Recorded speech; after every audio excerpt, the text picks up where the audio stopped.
how does this sound? Fix your feet and you can change your life. That's what the doctors are helping patients do on the hit show, My Feet Are Killing Me.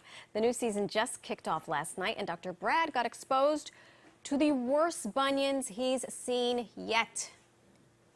I'd like to see exactly what we're dealing with. Just be ready. I'm ready. Do you show your feet to anyone anymore? No.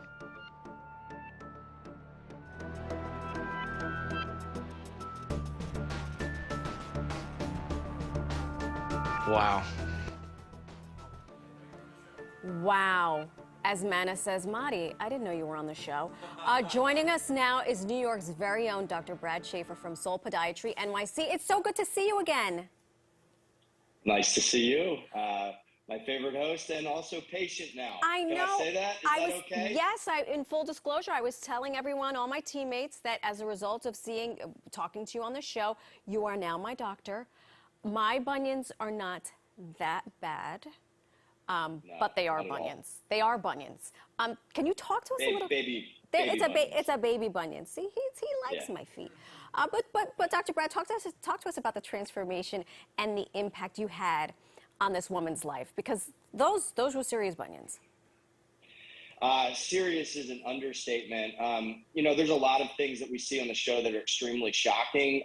This was easily the worst bunions that I've seen, and I wasn't even just saying that. The surgery was extremely complicated just to get that toe realigned. Sometimes it shifts over pretty easy. That required 2 procedures in one to get that toe aligned. And at the end of the day, I don't know if you can see the results, but it came out amazing. Yay. So Dana is extremely happy. It doesn't even look like she had a bunion. So I'm trying to get her back to do her other foot. So, you know, she has perfect feet for this summer. I would say that is a huge change on her life. And we want to keep tabs on her, because I feel like we're going to have to do a part 3 of this. I would love that. Yeah. So Dr. Brad, what are some of the biggest mistakes people make when it comes to their feet health? You know, at the end of the day, our feet are our foundation, and it all starts there. If you have foot problems, it really cascades up to the knees, the hips, the lower back, and then you just have a myriad of issues, and you can't live that healthy life that you want. So prevention, it's prevention. Check those feet out, go to your local podiatrist, see what that person says, and then just go from there. Maybe it just requires, you know, orthotics and inserts in your shoes. If it starts there, you can really get back to that healthy lifestyle that, you know, we all deserve. Yeah.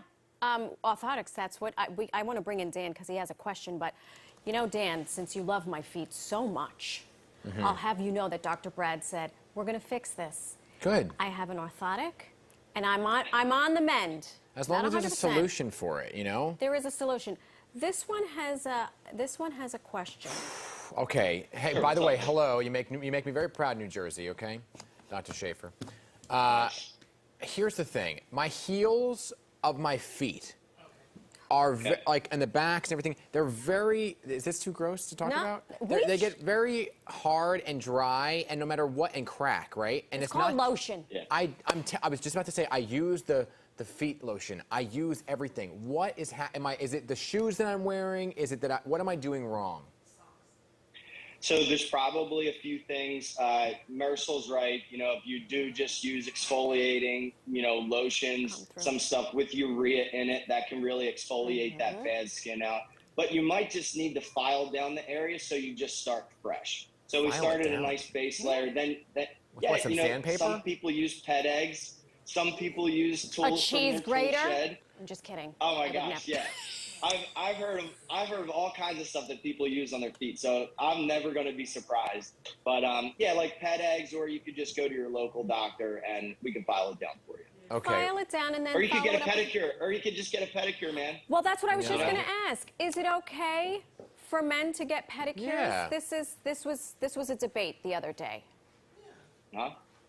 Pedicures? Sure. Yeah. No shame in that game at all.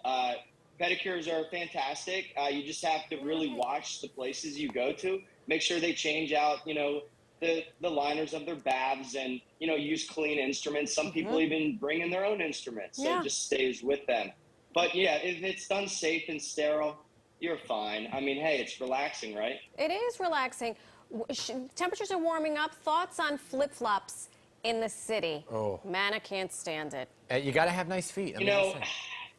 Yeah, as a podiatrist, you typically want to tell people to watch out for that. But look, I mean, I'll wear sandals. I'll wear flip-flops in the city. I mean, it is what it is. But I'm always cognizant to watch. I'm trying not to walk like 50 blocks in sandals or flip-flops. But if I'm going from a restaurant or to the subway, really not that big of a deal. Just watch where you step, because sometimes you could step in some nasty stuff out here. So we don't want that. Well, when you're talking about the toes and the flip-flops, I know we got to. I don't mean to put myself back in this interview here, please. But when you clip your toenails, what are you reaching for your phone? You okay? He's not reaching. Oh, He's okay. making Sorry. sure the shot is sorry. steady. Okay. I'm just here. I thought you were ready to hit us off. He's like, I'm done. No, just Was it something we said? Okay, so when you clip your toenails, you got to go. I thought you went with the curvature of your toe. Question. I heard recently that you don't go with the curvature of your toe. What we tell patients is you just go straight across. Reason in doing so is sometimes you can't necessarily trust patients to really do an appropriate job. And, you leave it up to the professionals. But honestly, I curve mine. So, but I do it a lot, so I know what's up. But yeah, at the end of the day, you can curve it. You just got to make sure that the nail nipper is out of that border, so you don't cut it too short. You don't want to cut down to the quick. Short on the nail. The quick. Yeah, you stop short on the nail, you're going to get an ingrown. Dr. Brad, we could talk to you all day. Quick shout out. I know you're hosting an event for NYC Arthritis. Yes, May 21st at Foley Square. It's the 2022 Walk to Cure Arthritis. Love it. And it's an amazing foundation. Arthritis is the #1 cause of disability in the U.S. 1 in 4, adults have this. So it's absolutely a condition that needs more love. And I'll be out there hosting the event. And you're the doctor to give it more love. This is fantastic. Thank you so much for being here today. Come out and walk with me. I will. Listen, my feet are getting better and better every day. There you go. Oh, by the way, That's right. Sorry about the Phillies. Sorry the Mets had to do that beating up. Gosh, the combined no-hitter. Hate when that happens. Look, my coffee mug. This is my coffee mug. You drink that coffee because we still got the win. Love you, Dr. Brad. Everyone at home. I love you guys. Thank you so much. Great. Don't forget to watch My Feet Are Killing Me airs on TLC.